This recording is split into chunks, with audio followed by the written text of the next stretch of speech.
This is actually my favorite kill of the movie. Zoe almost escapes, but she had stole Hannah's phone out of her hiding purse. in that little closet area right there. And then the fucking phone rings.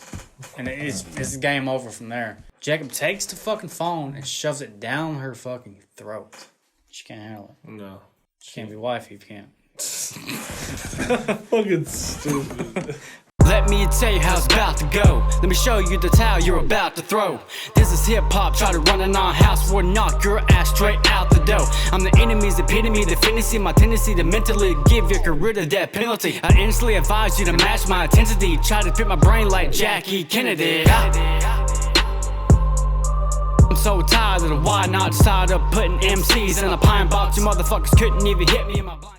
Hey guys, welcome back to the channel, Lost Legends TV. We are Ready MC, and I'm Ray. I'm James. We're talking about See No Evil, Which combines two of our favorite lows of all time. Horror and WWE. Because this is a WWE released product. which you probably know about it by now. I mean, it's Kane making his debut. And we've never really talked about it on the channel. I thought we might have mentioned it. I don't think we've even mentioned it yet. I don't remember. I'm trying to think of all of the movies that WWE's put out. I would want to say this is one of the better ones. Leprechaun fucking sucked.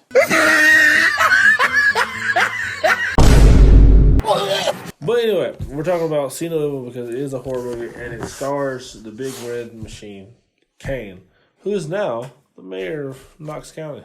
They even worked this into the fucking storyline. May 19th. May 19th. You remember that shit? Yeah. It was dope. Oh no!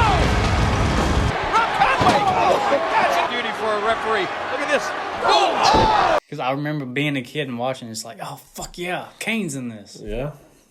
He had that fucking And I hook. guarantee you watched it as a kid, you're like, dude, that shit is dope. Rewatching it as an adult, it's a little different. Yeah. Not that it's bad.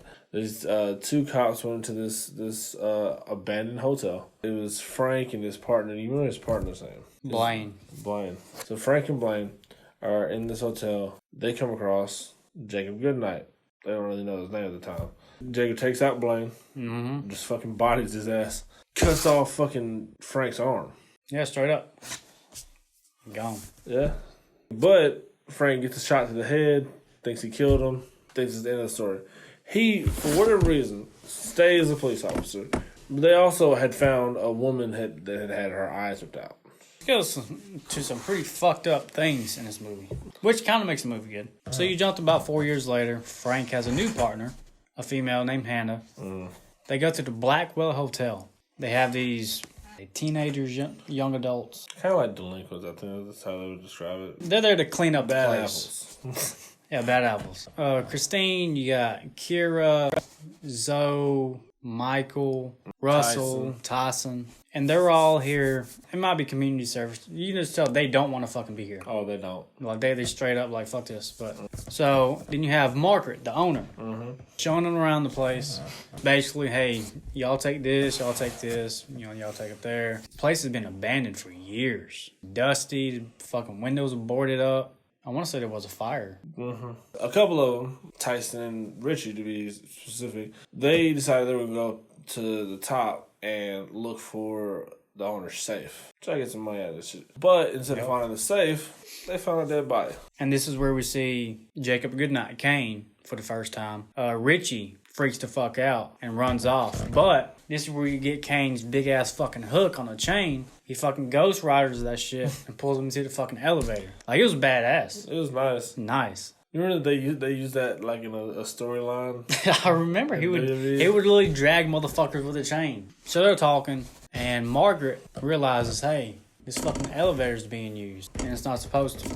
Hannah goes to check stuff out. On some Scooby-Doo shit. On some Scooby-Doo shit.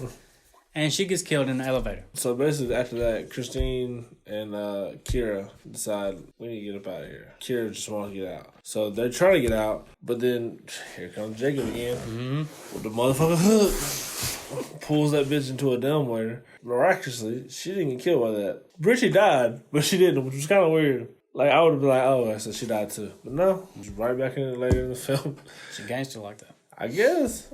After Kira's pulled into the dumbwaiter, Christine and Frank decide, you know what, we're gonna go up here. We're gonna try to find the rest of the people. We'll try to get the fuck up out of here because like shit's going sideways. He done lost his partner twice in this motherfucking hotel. Yeah, nah, this shit ain't happening. So they go upstairs. They run into Tyson. Tyson tells them all about what happened to Richie. That's when Frank makes a realization. It's gotta be Jacob that night. As soon as he makes that motherfucking realization, he gets pulled into the motherfucking ceiling. Like, A little too late. it's over. And he's not. He's done. It's out. So Kira is held hostage. This film doesn't shy away from religious things. Like the opening credits, I remember is like this slowed down, fucking creepy ass like Christian song, and it shows like Jacob getting like fucking religiously lectured by his fucking mother to like the extreme. Oh yeah. But he's holding Kira captive in this cage because she has religious tattoos on her back. A fucked up thing that happened in this movie is Richie gets his fucking eyes torn the fuck out. Because basically it was supposed to be like it's kind of like a window to the soul type thing. And Oh, didn't he stick in the fucking jar too? yeah, he put them in jars. Yeah, I remember that now. Weird. So Melissa and Russell go off because they trying to fuck. And Naturally. And you said like there was like that one scene where like while it was happening, he had that two-way mirror. Two-way mirror. And he's looking through that shit. Like he's looking through a two-way mirror, and like they realize it, but right before that, it's like this fucking jump. I don't know how they pulled it off. It's hard to explain, but you know what I'm talking about if you've seen the movie. The mirror suctions, and you see fucking Kane's Jacobs. But you see his fucking silhouette standing there, and then he busts through the fucking mirror, and he goes after him. Badass. So he goes after him. They get to the point finally where it's like they're going to try to go out the window. Pretty high up window. Russ is trying to lower Melissa out. While he's doing that, Jacob comes up behind, grabs that motherfucker, yanks his ass back in, kills him. Melissa drops, but she didn't die from the fall. Weirdly died because of a pack of stray dogs. Tore her to pieces. Probably the weirdest death in this entire thing. It'd be like watching a Jason film, and he's slashing all these motherfuckers, and then randomly, like, this bitch gets shot by like a random gunman. You know what I mean? Like, like, and here come dogs.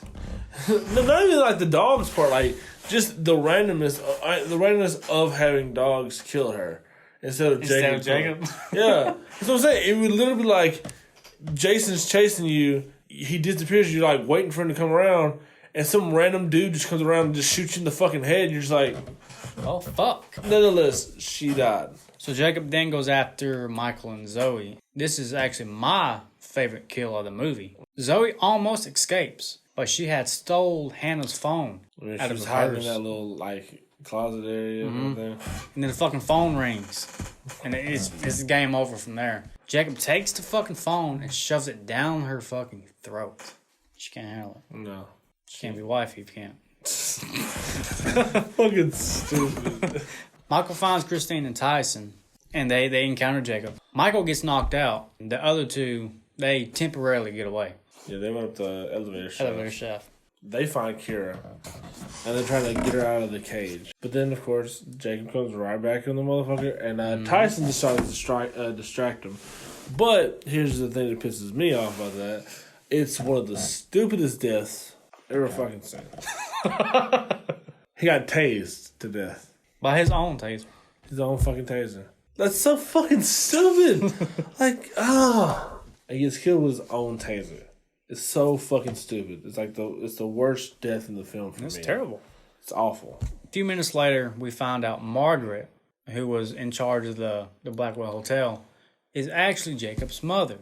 She had hatched a plan to lure Frank back into the vicinity so they could have revenge.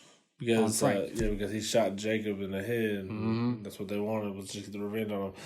Basically saying that all she wanted was Frank, but since he got everybody else, this is just basically a bonus. But things do not turn out how Margaret wanted them to. Because Jacob turns on her ass. Because of Kira. Yeah. Like, I guess he's having a soft spot for Kira, and Margaret wants Jacob to kill Kira, and he's like, I'm not doing no, that. like, and he's having this mental breakdown, like, hey, what do I do? And finally he fucking takes Margaret's head and bashes it against the wall, which had a fucking nail in it, killing her. Well, she's done. Nailed it. You guys are so fucking stupid. Afterwards, Michael comes back to help Christine and Kira escape from Jacob. Basically coming to the end where they stab Jacob in the eye. With a fucking pipe. And force him out the window where he falls to his apparent death. Which we know isn't his actual death because there was a fucking part 2. I do remember that being graphic as fuck, though. Yeah. Like, he being hit with that fucking pipe, like, going through, like, partially through his fucking head. He falling out that window and then it going, shh. I was like, this motherfucking dead. But of course it wasn't. Because, like I said, we got a second one. You got a sequel 8 years later. Overall, we kind of touched on it earlier. It's one of the better WWE films that they put out. It's not my favorite. It's great for nostalgia. Like I said, we was fucking kids when it came out. Oh, yeah. Definitely.